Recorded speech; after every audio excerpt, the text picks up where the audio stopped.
So how can you say that's not a crisis? It doesn't matter what you call it. It is an enormous challenge. It is something that is front and center for the president. Oh, the White House refuses to acknowledge the crisis on our southern border. GOP members, though, of Congress are taking it upon themselves to see what is actually happening, with the delegation set to visit Texas on Monday. Our next guest is part of that delegation, Florida GOP Congressman Carlos Gimenez. Congressman, thank you for joining us this morning. So tell us why you're headed to the border on Monday. Well, we're heading to the border to see for ourselves what's going on, and also to talk to our federal agents to get a better idea of what actually is happening. We think that there is a crisis at the border of Joe Biden, President Biden's making. You know, my fellow Republican colleague John Katko called it disorder at the border due to executive order, and I think he is absolutely right. This was a crisis that didn't have to happen, created by the administration. Their rhetoric, their policy, their proposed legislation, all of it is causing this crisis at the border. Congressman, what are you looking for the most? And my apologies, by the way, for my Norwegian-sounding pronunciation of your name leading into this. That's okay. But when you go to the border, what are you focused on as far as what's happening there?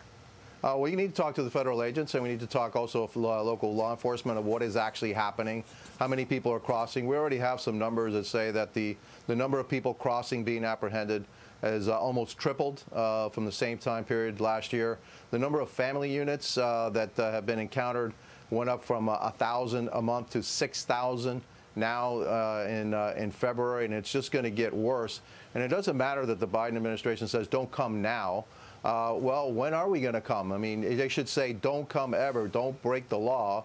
They should have never reinstituted catch and release. They should have never broken the agreements that they have with Mexico and other Central American countries that were keeping this, situation manageable. Again, a crisis of their own making, unnecessary crisis, putting Americans' lives in danger, but also putting the migrants' lives in danger. Because one of the few things that people don't understand is migrants lose their lives coming here.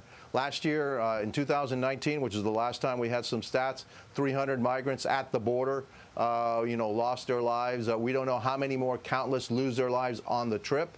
And also the effects of human trafficking, especially on young girls.